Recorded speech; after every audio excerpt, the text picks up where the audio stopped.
कहानी में इतना बड़ा ट्विस्ट तो हमने नहीं सोचा था नाजिया। हमारे साथ मोए मोए हो गया। हाँ, एक चीज़ और, बहुत सारे कमेंट्स आ रहे हैं, मैंने अभी एक वीडियो डाली है कि हमें दरगाह पे नहीं जाना चाहिए। तो हम लोग ने नमाज़ पढ़ ली और ये है फज्र का मंजर, ये देखें। तारागढ़ से हम लोगों ने वापसी के लिए अब कार की बुकिंग कर ली थी, उसी से सब लोग उतरे क्योंकि बहुत ज़्यादा थक गए थे सब लोग। वैसे उतरने का रास्ता भी सेम उतना ही है, बट हम लोग इस बार सोच रहे थे कि स्टेयर्स से नीचे आए, और हम लोग अभी रोड पे खड़े हैं। अभी जा रहे हैं हम लोग आना सागर जाने के लिए। बस पूरी बुक हुई है, उसमें भी हमारे लोग नहीं आए। पैसा टिकट लो, ABCD वाला गाना गाना है।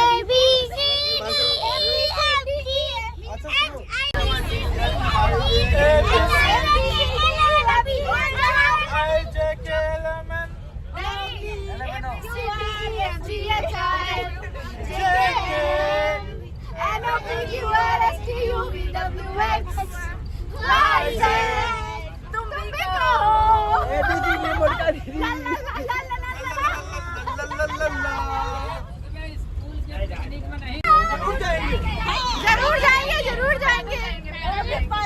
सारे ही लोग यहाँ पर डायरेक्ट आ चुके हैं एंड अभी थोड़ा सा और वॉकिंग डिस्टेंस पर है, तो चल रहे हैं। खालू हमारे साथ मोए मोए हो गया, बंद हो गया। पूरा हमारा ट्रैवलर का जो भी किराया है वो बेकार हो गया। अंदर लोग हैं। हाँ, तो जो अंदर चले गए नहीं, अभी खुला होगा। नहीं, निकाल रहे हैं, अंदर जाने नहीं दे रहे। तो यहीं से देख लीजिए। Ton ton. तारागढ़ से कितना छोटा दिख रहा था खाला, देख रहे हो? अंदर लोग हैं, अंदर लोग हैं। तो लोग के एंट्री अभी रोक दिए, बाकी जो अंदर है वो है। बोट वो जिसकी हम बात कर रहे थे, ये क्रूज टाइप की है, 2 लेयर्स में है। इट लुक्स सो प्रिटी, माशाल्लाह। अस्सलाम वालेकुम एंड गुड मॉर्निंग। सो हम लोग फिर से निकल चुके हैं, इधर से चलते हैं, जल्दी पहुंचते हैं ना इधर से। वही हमारा सुबह का रूटीन, फजर के टाइम जा रहे हैं हम लोग।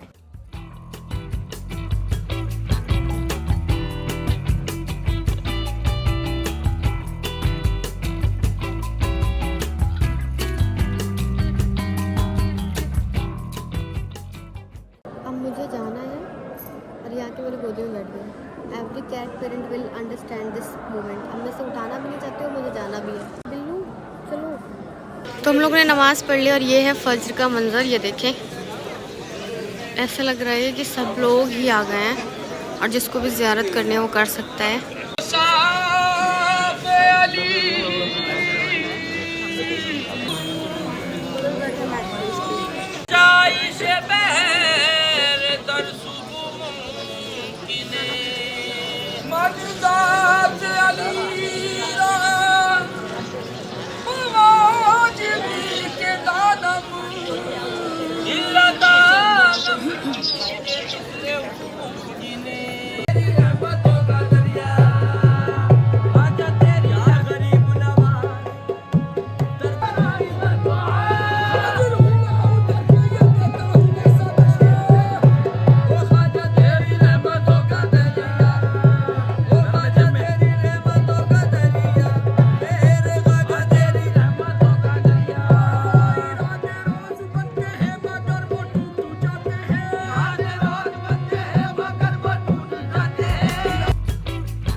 ये है जन्नत का दरवाज़ा,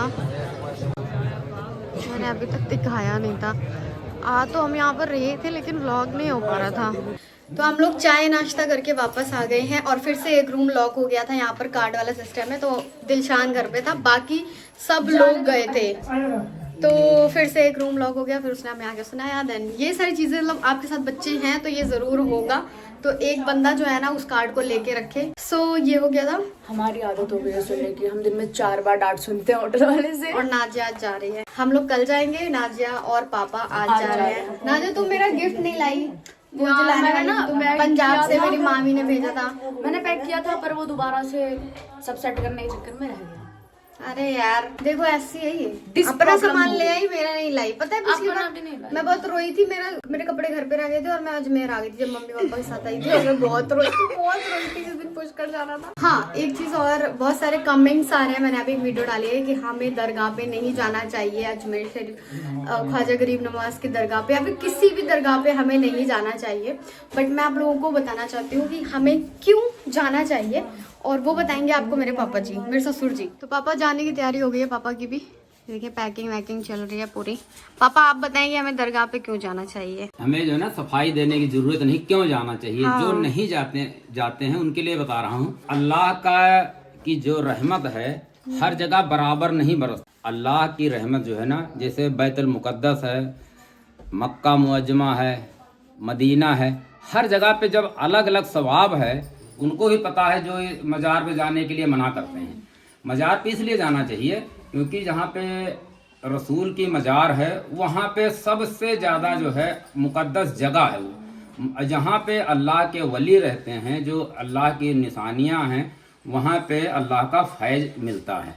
और जो मानते हैं कि मज़ार पे नहीं जाना चाहिए, वहाँ पे अल्लाह का करम होता है और हमको दीन मिला रसूल से, इस्लाम मिला, नमाज मिली, रोज़ा मिला, हज, ज़कात, कुरान, सब चीज़ हमको नबी से मिली। जो केवल हदीस को मानते हैं उनको क्या पता कि हदीस और कुरान में क्या फ़र्क है। नबी ने बताया ये हदीस है तो हमने हदीस मान लिया, ये बताया ये कुरान है तो हमने उसको कुरान मान लिया है। जो इस्लाम को फैलाया है नबी के 63 साल के बाद किसने फैलाया है? वो अल्लाह के वलियों ने फैलाया है। जो अल्लाह के वलियों से दुश्मनी करते हैं वो अल्लाह से लड़ाइयाँ करते हैं। अल्लाह कहता है कि हमारी उनसे जंग है, जो अल्लाह के वलियों के खिलाफ बोलते हैं।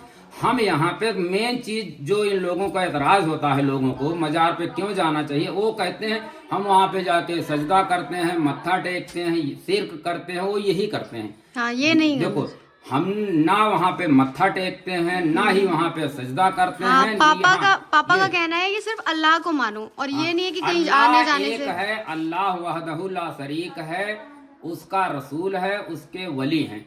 केवल अल्लाह की इबादत की जा सकती है। जब नबी को सजदा नहीं किया जा सकता है तो हम जाहिल हैं जो हम अपना ख्वाजा गरीब नवाज को और गौस पाक को या किसी छोटे और वली को सजदा करेंगे। हम सजदा नहीं करते हैं। और वो जाहिल हैं जो कहते हैं हम वहाँ पे सजदा करते हैं। क्यों? नहीं करना क्योंकि सजदा उनको फिर नहीं पता है। ये कहने वालों को सजदा नहीं पता है कि सजदा होता कहता है। सजदा जो है ना 7 हड्डियों का जमीन पे लगने को सजदा कहा जाता है, और 2 सजदे होते हैं, रुकू होता है, अकेला सजदा नहीं होता।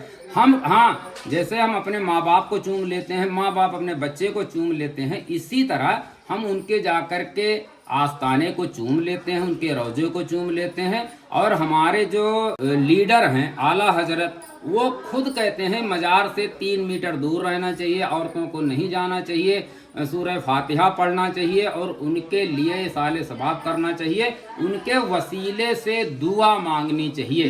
हम पुलिस से, एसपी से, कलेक्टर से, विधायक से तो वसीला ले लेते हैं, लेकिन अल्लाह के वली से वसीले को शिर्क कहते हैं, नबी से वसीले को शिर्क कहते हैं। तो वो अपनी इस्लाह खुद करे। हमको सब चीज़ें अल्लाह के रसूल से मिली हैं और अल्लाह के रसूल से आगे अल्लाह के वलियों से मिली हैं, तो हम उनसे वसीला लगाते हैं, क्योंकि हमारी डायरेक्ट तो कोई पहुंच है ही नहीं।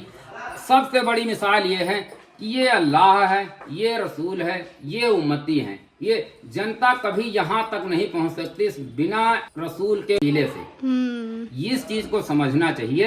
हम और सबकी मान्यता अलग होती है, तो आपको अगर नहीं पसंद है तो ना जाए। इतना ज्यादा हेट फैलाने की क्या जरूरत है? जिसको नहीं पसंद है वो ना जाए, जिसको पसंद है वो जाए, जो जिसको मानता है। जिनको रसूल से प्यार है वही जाएंगे, और जिनको रसूल की सुन्नतों से प्यार है वो जाएंगे। रसूल ने हमसे मांगा क्या? रसूल ने केवल एक चीज मांगी है कि हमारी आल से मोहब्बत करना, और ये ईमान की निशानी है।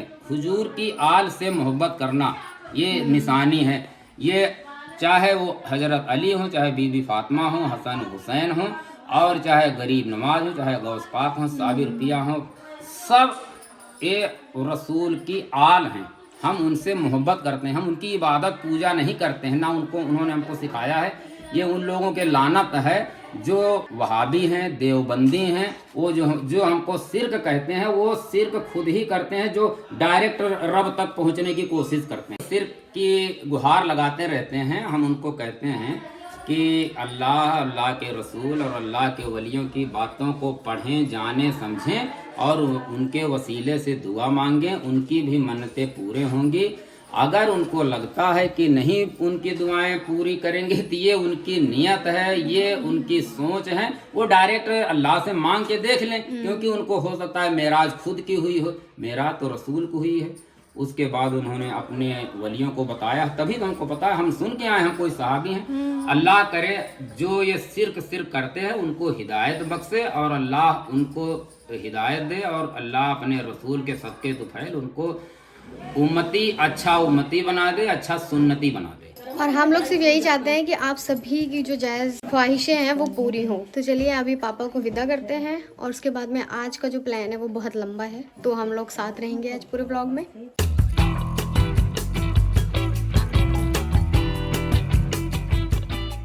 कहानी में इतना बड़ा ट्विस्ट तो हमने नहीं सोचा था नाजिया, मतलब सीरियसली पापा चले गए, नाजिया यहाँ पे रह गई। अब नाजिया, मेरी किस्मत चमक गई।